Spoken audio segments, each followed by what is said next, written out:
I'm Tzayla, and welcome back to Off Key and On Pitch, your backstage pass to the unfiltered world of music. Today's guest is someone whose wisdom doesn't just teach, it uplifts. Dr. Calvin H. Lawrence is a seasoned educator, leader, speaker, and author of The Happy Leader, a memoir packed with real-life lessons from over 40 years of coaching, teaching, and leading others. But this conversation isn't just about leadership in boardrooms or classrooms. It's about how you, as an artist, are leading every time you step on stage, every time you post a song, every time you speak up through your art. Dr. Calvin shares his journey from humble beginnings to writing a book that captures it all and offers you insights into how you can lead with vision, surround yourself with the right people, and stay grounded through every twist of the journey. If you're someone building a music career, a creative dream, or just trying to navigate this crazy life with purpose, this episode is for you, so let's get into it. Hi, Calvin. Welcome to the show today. Hi, Tzayla. Great to be on your show. I am glad to have you. You have I'm so... Sorry. That's all right.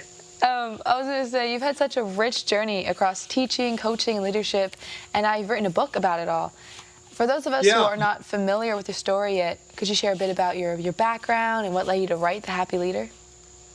Well, wow. I'll tell you, my background has been in education, and really what led me to write it was all the amazing experiences with people. The people are the reason that I had to write the stories, because I thought they would get lost. And I don't know, somebody else probably could tell some of the stories, but not all of the ones the way I'm going to tell it or the way I've told it. So I had that urging to do it. It was a 5-year journey, by the way, but I'm glad we finally completed the journey. And when I say we, it's like me, the team of people around me, my editor, my graphic designer, they all had a part to play. That's amazing. How about in specifics too? Like, I know the book is about your story, your journey, like you mentioned. I know that's what the book covers. If you wouldn't mind giving, a short overview of the whole thing, just so that the listeners have an idea like who you are and what your story's been like. Okay, I can do that. So I really think the book is about relationships, and it's about how you should meet people, how you should treat people, but that you can't do life by yourself. And so it's a walk, a memoir, a leadership journey, I call it, about how I have met these amazing people in my life who really led me to be who the person that I am today. I don't think there's any way I could have scripted it better, and I'm not trying to brag on myself. It's just that there have been some amazing things that have happened to me, and I would have messed it up if I had tried to do it myself. But because I had people who were there with me along the way at certain points, and some have been along more of the journey than others, but they've all had a part to play in who I am. And I thought the biggest tribute, if I can say this, is to my mom and dad, who really were, of course, the reason I'm here, but also the reason that I have this, I think, a pretty good foundation, because they laid it. That's beautiful. I love that. And so the book's main message is, how to be a good leader. And so in this show is all about music and, helping young artists. So in your opinion, how is being an artist today like being a leader? Hey, so being an artist today, because there's so many things that when you're an artist, whether you're musical or whether you are with the pen or with the paintbrush or whatever, where you have this power or ability to inspire people. And so I guess it goes right back to what is leadership? Leadership is how do you influence other people? And if you're an artist, you definitely influence people. The people who are writing music, who are writing great songs, who are writing great lyrics, who are playing before great audiences, are inspiring people. And all of us have been to concerts where it was amazing, where you listen and it just touched you in a way, and it's as an experience that you will never forget.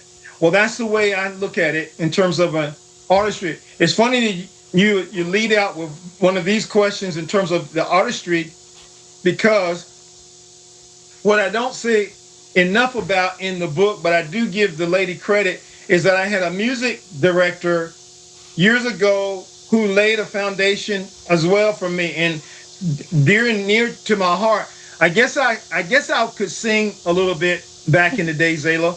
And so I was a tenor at a certain point. Now I'm a, I guess, bass baritone. And but she led this revolution in terms of my way of thinking about not just music but people. So again, I'm gonna relate the music to the people thing and the leadership thing. She integrated lots of different versions of music, themes, genres, you name it. Whereas I was very limited when I came in, and when I left her, I had this broad spectrum. It was like a broad paintbrush in terms of these are all great artists and great pieces and great ways of doing music, and no one way is the best way.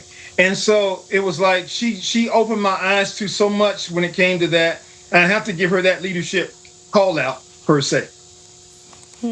That's true, yeah. Like, music is such an influential thing. If you look out throughout history, all the biggest musical movements always align with the biggest Yes, political or yeah, societal movements as well.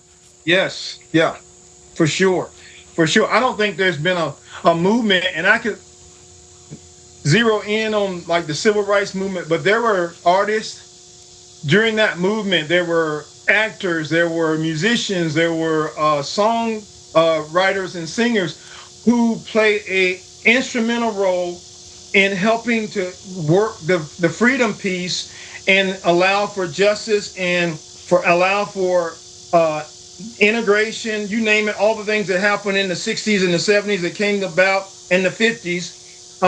If not for those artists, I don't know if the movement is the movement. The movement has to have the artists and those types of leaders to help guide it and direct it. Yeah, I think that goes back to vision too. Like, if you're gonna have a platform and have the ability to make an impact on people, I think it's important to also know what your Yes. vision and your purpose behind that platform is. And that brings me to my next question. Okay. What steps would you recommend for artists to define and protect their vision and their purpose, especially in an industry like this that's constantly changing and shifting? Oh yeah, and it's a tough industry, and now that we have different things like AI and whatnot, it's getting even tougher. And what I would say again is going to go back to maybe an old but tried and true kind of a strategy, which is that to protect the protection needs to be with regards to the people that you trust. And again, it's a relationship thing. And I know that you can't do anything great in a vacuum, right? So not by yourself. I wouldn't have produced a book. Most artists can't produce their music or songs or their great paintings or whatever without having some kind of assistance. But it's who you choose and who you trust and who that inner circle is. So I would say, and this is it sounds simple, but that you've got to have this group that you can rely on. It could be just one person, but in that particular piece, you've got to make sure that that's a person that you can trust, that you can rely on, that is tried and true.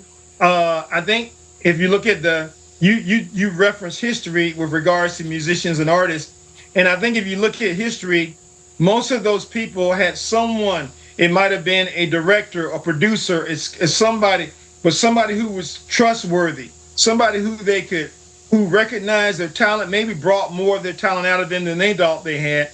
But yeah, it's like who you align yourself with, which is a whole nother.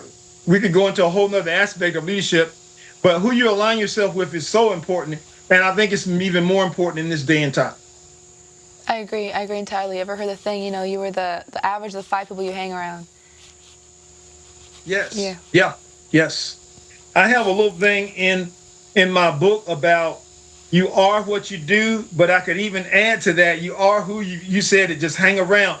Who I hung around, who I associated with, and I say this all the time when I talk to high school students who are coming up with it, you're influenced probably you should probably be influenced more by mom and dad, but you know how it is when you're a teenager, when you're a young adult, you're kind of cool, you think you are anyway, and you don't really think that mom and dad are so cool. But it becomes then who you hang around with, those influencers, who's about you, who's your and they don't say who's in my five anymore, but who's in your core group. So who's there?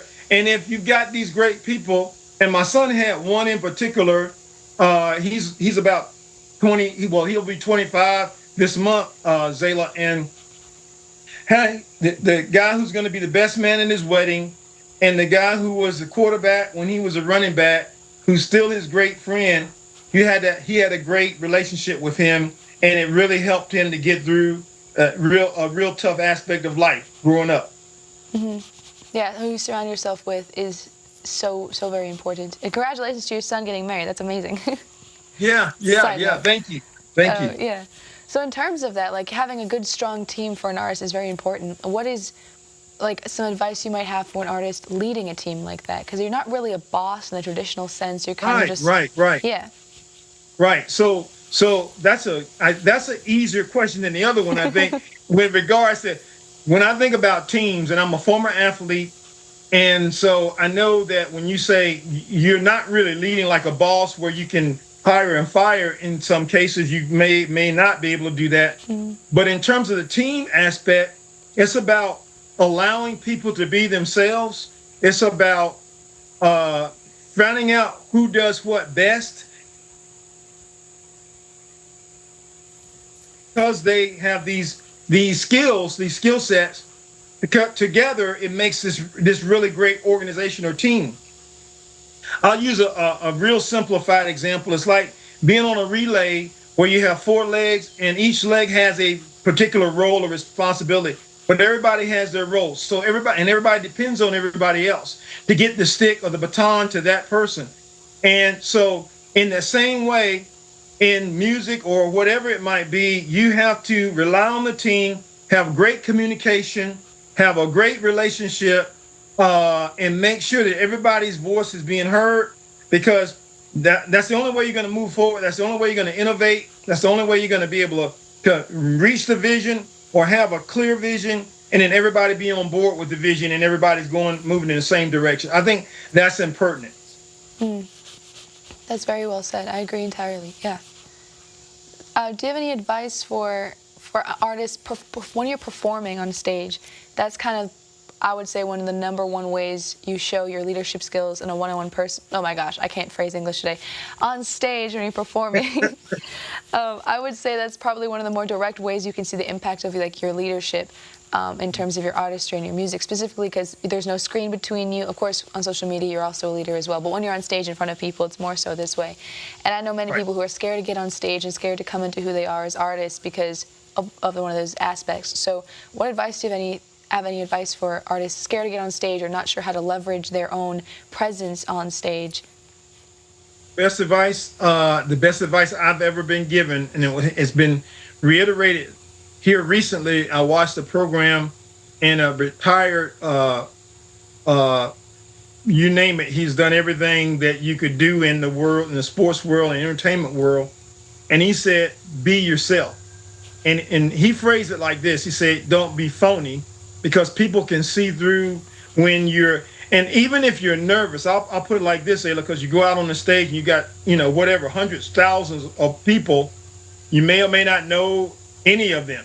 But in order to do what you got to do, you got to be yourself. You got to be confident in who you are, confident in your abilities, and be yourself. And if you are the kind of guy, like me, I make a lot of mistakes. So I've got to own up to them. I've got to, yeah. And I think people, because you're trying to be who you are, you're not trying to be something else. I think people warm to that. Even if you make the mistake, they're more willing to go with you with regards to that type of leadership than you and I both have seen the leaders who blame everybody else for whatever it is that's wrong, is a technical issue, or is this, or is that, or they didn't give me the whatever it is on time. Well, no, claim it and name it, own it yourself, and be your own self wherever you are and whatever you do, or whether you're on stage, whether you're backstage, because people can see through phonies. They can see through people who aren't authentic, and just be yourself. I love that. I love that. So your book, The Happy Leader. I think you've mentioned some things that are in that book. What if artists listening today, if they were to buy your book, what other little nuggets could they find in there? Here's a couple of things. So it's like you need to have these great conversations with people, because I think artists especially, and that's a great field to have conversations about how is this, how did you like that, whatever, have this transfer of wisdom that you need to have. There's another one. Give people the benefit of the doubt. Sometimes we look at somebody and they come into a room and you kind of have already made up your mind what that person is or what you think they are. But my mom always had this thing. It's one of those things that I've treasured from her, and that is that everybody's different, and it takes all kinds to make this planet. And so nobody is maybe who you think they should be, but find out who they are. And you can't judge, or I'll throw this one in, you can't judge a book by its cover. How that person looks on the outside may not be anything about what they are inside. And so, again, it goes back to having a relationship, knowing people, doing a really good job of getting to go into deep with people. I would say, I'll throw a couple more things in. Leadership is a process. So even when you think about being an artist, being a great artist is going to be a process. You're going to get to that point, but it just takes time. It takes a lot of effort. It takes a lot of sacrifice. It takes a lot of things, but it's a process. So just be willing to enjoy the entire journey. Because I think a lot of people try to get to the end before they get there. They don't enjoy that journey. And I've kind of been a person who's enjoyed the journey as much as the destination. So enjoy that journey.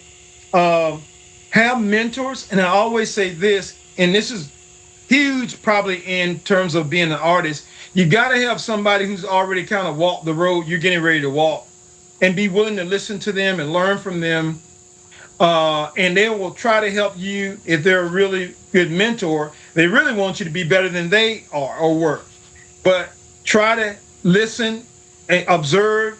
They're not going to be the person that will tell you what to do, but they'll give suggestions. And even when you mess up, when you mess up, they'll be the type of people who will, okay, now what did you learn from that?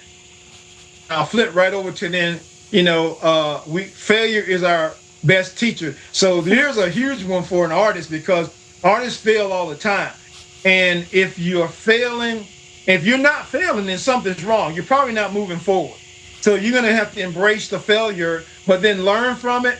Don't let it devastate you. Don't let it take you to hold you, or I used to say stymie or paralyze you, so you don't get to move forward. So unfortunately, I live in the middle of nowhere, and a storm decided to roll in, so my Wi-Fi cut out in the middle of the interview. So since I couldn't say it earlier, thank you so much, Calvin, for being on the show. It was an absolute pleasure. But anyways, before Calvin got cut off, he shared some amazing gems. Two things in particular really stood out to me. The first is this: artists are leaders.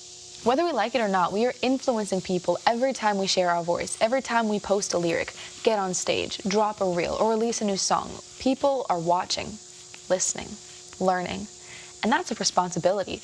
It's not just about building a brand or chasing streams. It's about asking yourself, what kind of message am I putting into the world? What kind of impact am I making? Dr. Calvin reminded us that leadership isn't about a title. It's about influence. And as creatives, we have the rare gift of shaping hearts, minds, and culture. So don't take that lightly. Be intentional, be honest, and be a leader worth following. The second thing that stood out to me was we have to learn to lead our teams well. Whether you have a full crew consisting of managers, producers, booking agents, or if it's just you and your best friend running things from behind the scenes, leadership matters. As artists, it's easy to get tunnel vision. We're focused on the song, the story, the emotion. But if we don't know how to lead our people, communicate well, cast vision, listen, or delegate, we risk burning everyone out, including ourselves. And if you're just starting out and you're thinking, I don't have a team yet, you will. And how you lead yourself now will shape how you lead others later. So start practicing. Read the books, watch the mentors, ask the questions, own your role, not just as the artist, but as the leader behind the art. If you want more of Dr. Calvin's wisdom, definitely check out his book, The Happy Leader. It's full of real-life stories and practical tools to help you lead with integrity, clarity, and joy, whether you're running a company or writing songs from your bedroom. And of course, if you're enjoying these conversations, make sure to like, subscribe, and share this episode with your fellow music nerds. And you can find my music, my blog, more posts like this, and more podcast episodes at Tzayla.com. That's Tzayla.com, Tzayla.com. And I will leave you with this. Being a leader doesn't mean being perfect. It means being present, being willing, and being real. Because when you lead with love, your art becomes more than sound. It becomes movement. So keep dreaming big. And remember, I'm Tzayla, and adventure sounds like this.